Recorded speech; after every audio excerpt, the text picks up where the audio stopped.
Hello, I'm Joey. Right, and now I have ADHD. I was diagnosed with ADHD as a kid in the 2000s, and look, I don't like being defined by this label. I, but I think it's important for us to what we need to focus on is us as an individual rather than some you know doctor's opinion from 20 or well not 20 years ago. In my case, about 16, 15 years ago, something like that. But nevertheless, I think it's an important thing to talk about once in a while. Now, in the past, I've been a little, hesitant and timorous when it comes to talking mental health. But I think it's within this year, approaching that milestone age of 25, that I think it's given me a better understanding of myself.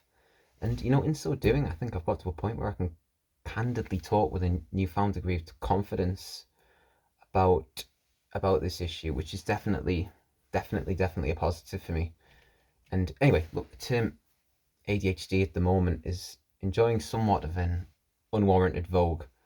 Um, I would say, and I think a lot of that comes from people who don't fully understand what the term means. Obviously, I apologise if that's not true. That's just how I construe it. And anyway, you get people who like try and make these witty comments or comments that they think are witty. You know, like say if their room or their office is a mess, they'll make an interjection like, "Ooh, how ADHD of me," or something like that. And I understand self-deprecating humor. It's it's my favorite sort of humor actually, as it happens. But I think there's this kind of misapprehension going on that ADHD is just a fun personality trait. Like it's becoming almost a fashion accessory at this point. And we may come off as like bubbly, funny, having curious idiosyncrasies, and even as being charismatic. But I think that barely scratches the surface. You know, contrary to mainstream popular opinion, ADHD is about 90% invisible. To be honest with you, what I describe it like is it's like you've got Fight Club going on inside your head, and you know what the first rule of Fight Club is, don't you? Well, and the second, to be honest, you don't talk about it. And in Britain, at least in recent years, we've had a lot of like famous people, coming out and talking about their struggles with ADHD. For example, you got Johnny Vegas, who's a big comedian here in the UK. You've got Kerry Katona, Robbie Williams, and Sean Ryder from the Happy Mondays. So it's funny that quite a few of them are from the Northwest. I'm not sure what's going on here. I don't know if there's something in the water. Yeah, and they've been they've been very good at dispelling some of the misconceptions about it. And, so I think I'm going to take a punt at doing my own bit in that regard. And obviously ADHD is usually associated with things like hyperactivity, fidgeting, short attention span, easily distracted, stuff like that. And, whilst I've suffered with all of these things, I think, there's a lot of questions, I don't think people really understand it. There's still a lot of questions need answered, and there's still a lot of, and yeah, and I'm not going to list every single way in which ADHD affects your life or my life, because I'd more than likely remember something as soon as I finish this. I'll be like, oh my god, why didn't I say that? But nevertheless, I'll go very deep and try and be very balanced on what I think some of the positives and negatives are of living with this condition. So the aim here is to provide a little bit of a window of information into what it's like living with ADHD. So so to clear up a bit of the fog there. Yeah, so as you know, I did a video about nearly 2 months, 7 weeks ago now, something like that, explaining that despite being in my mid-20s, I've never had a girlfriend. I don't have a foothold in the dating world yet. And whilst I don't think ADHD is the only issue there, I think there are things about it which have been very taxing and very testing for me in that regard. Now, there's nothing I love more than social interaction. There's nothing I love more. I find the company of others life affirming, to be honest with you.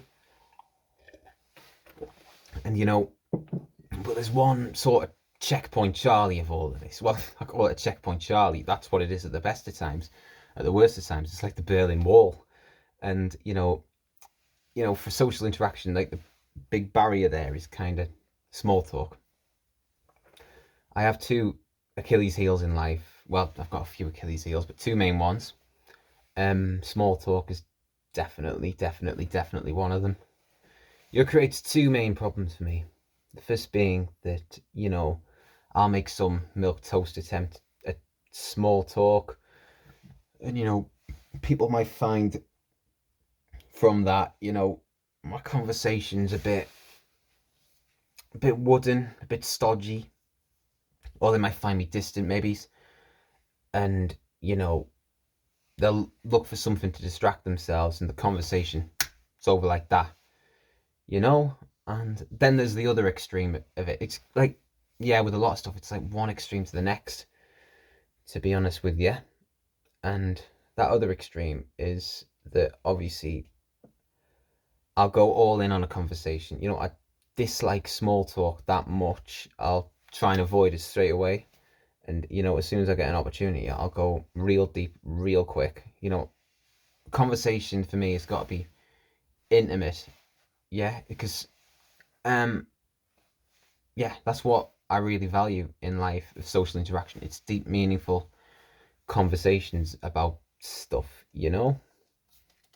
So otherwise, I don't really feel I get to have stimulation that I associate with the conversation, or to really understand the person I'm talking to anyway. So like, I love nothing more than learning about other people and hearing from other people. So, I'm like keen to know right away, like, what was their favorite concert? What was their celebrity crush? How did they meet their significant other? What was their favorite holiday destination? Do you speak another language? Something like that. Well, that last one is probably a bit of a tricky one because it's likely to have a negative answer. So maybe it's best not to ask that too much. That sort of thing. And, stuff even way deeper than that sometimes. And, it's that like intensity from like a mega deep conversation. It's just something I get such a dopamine hit from. So it's, it's got, I've got to feel it. Conversation's got to be deep, meaningful. So, straight, kind of the problem with that is, obviously I understand this is similar for other ADHD people, and the problem with that is if you go too deep too quick in a conversation, I feel it's pretty jarring on the other person probably, and it leaves you, it can kind of create a bit of a barrier there, and it kind of leaves you procrastinating, thinking, oh my god, did I really just do that right there? Did I do that wrong? Something like that. And sort of related to that problem is that of oversharing, which is effectively too much information on steroids. It's hard to know why we ADHDers overshare, but for me personally, I'm very impulse driven, so there's that, I think. But it's also, it kind of gives me, when I have like 1,000,000,000 thoughts racing through my head at once, it kind of gives me a bit of a temporary reprieve from all that. So yeah, it is a bit of a kind of a comfort thing in that regard. So on an individual level, it's not an inherently bad thing, because obviously it does relieve stress and potential anxiety for me. But I think talking to others, I think, there's a chance that I might reveal something, that's of detriment to me. That's something that might inadvertently, show me in a bad light of no fault of my own. And, as I kind of alluded to, it is an outlet for overthinking, in social situations sometimes. And I think overthinking, it's not the death knell of me for finding someone to date, but kind of coupled with horrible experience when I was very young, it's been a massive hindrance to getting to that place I really want to be. Now, and I've spoken in the past about when I was 17, I asked a girl out for, asked a girl out for the first time, and her response, was, I felt humiliated by it, by my own existence because of that. It was so degrading. She said that basically no girl would ever want to be with you. You look like a paedophile. And, I've since learned that it's, more of a reflection on her than it is on me or anything like that. Hey, maybe one day, I'm an aspiring singer-songwriter at the moment. Maybe one day, I don't know, my kid, and she's the teacher of my kid's class. Like, say, gonna do a little sketch here. My kid comes up to her and says, yeah, is it true that, you rejected my dad like about 25 years ago or something like that? She's like, oh, yeah, and he probably hasn't amounted to anything yet, Yeah, no, he said Lion and Glastonbury or something like that. Not that I'd want to headline Glastonbury, but it's about the only way you can get in without paying a fortune these days. So, yeah, just a little bit of letting my ego run wild there, just for 2 moments. I can dream. And so, yeah.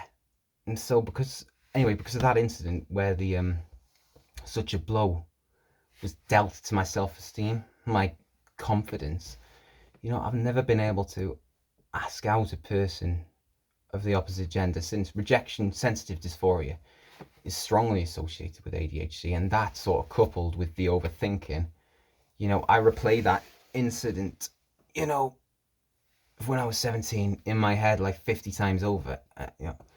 It's made it next to impossible for me to go out and ask someone in real life, as much as I'd like to. Think about Anthony Kiedis from the Red Hot Chili Peppers when he sang, I don't ever wanna feel like I did that day. That's it for me.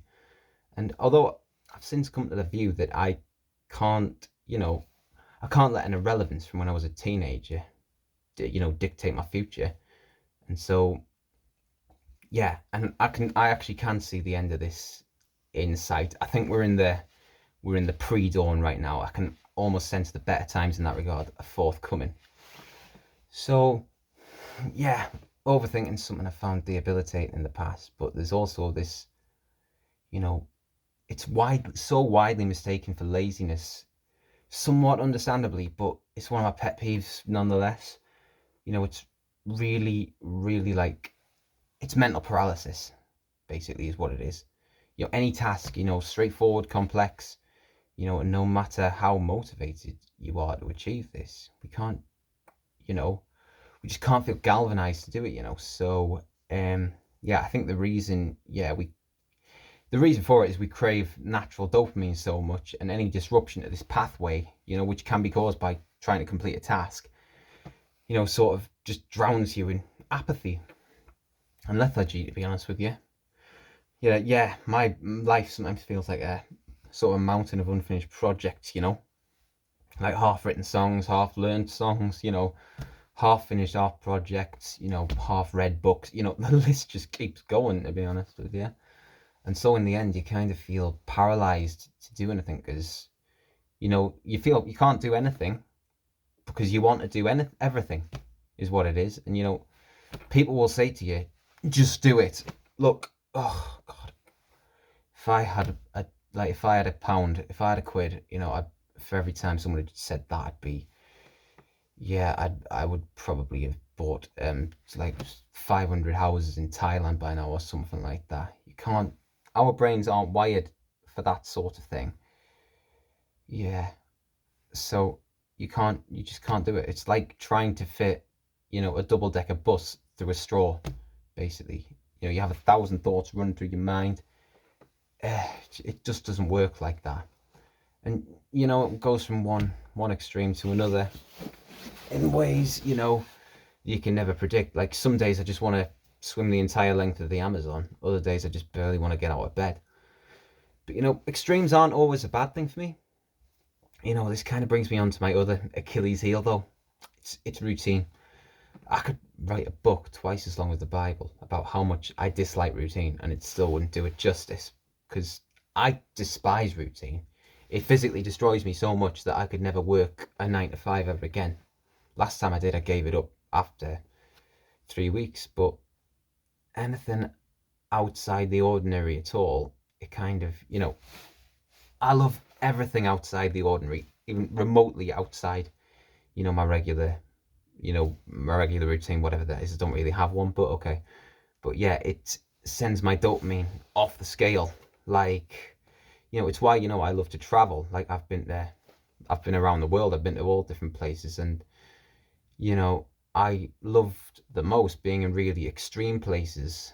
Like in the like hiking around the crater of Etna, the volcano in Sicily, and going diving in Queensland in Australia at the Great Barrier Reef.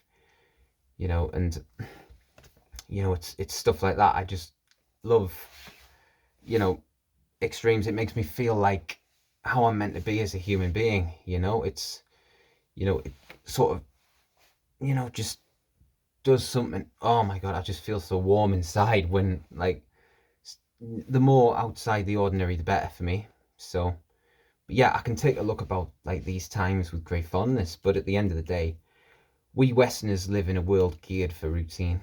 Like, when physically you are wired not to live by routine, the alienation you feel is just off the scale. It's insane. It's terrible. And it's, yeah. So yeah. Anyway, I don't think so. I definitely don't think my desire for routine, like my desire to not really like routine, is inherently bad. I just don't want. And yeah, so it's done some good stuff for me. I don't want to call ADHD a superpower or nothing like that, because superpower is a stupid cliche, but there are things about it that I really love and make me love my life. And so as I said, as I sort of alluded to, I'm quite spontaneous, I would say. So I think that has helped nurture my creative side a lot, especially like as an aspiring singer songwriter. And gives me no shortage of new ideas, even if I've got a certain tendency to like forget ideas like as soon as I think of them. So that's a sort of a bit of a downside there, you know. Yeah. So yeah, and I've seen like lots of the world, which it's my craving for like new things to get dopamine has like made me see a lot of the world. I think it's helped influence my sort of sense of culture, which I think is definitely a good thing. And the fact that with ADHD we view the world from like a different pair of glasses to most, I think has fostered in me some positive things, such as definitely one of them is a kindness to animals and to children as well, as they tend to be less formulaic, less routine driven than adults. So yeah, I feel like I can understand them, and it's definitely given me a good sense of like animal rights. Like I'm vegetarian and I'm an animal rights activist and stuff. So yeah. Anyway, that's about pretty much everything I want. It's not everything I want to talk about. There's a million different things I'll talk about, and I'll go into it in more detail in due course. So this is like kind of just trying to clear the decks of yeah, what I go through in life, and so yeah, I hope you were able to relate to this. Just remember that these labels don't define us at the end of the day. It's important to talk about, but it doesn't define us. And as the individuals we are, I think we're all pretty great. So yeah, that's about all I wanted to say. Peace out, guys.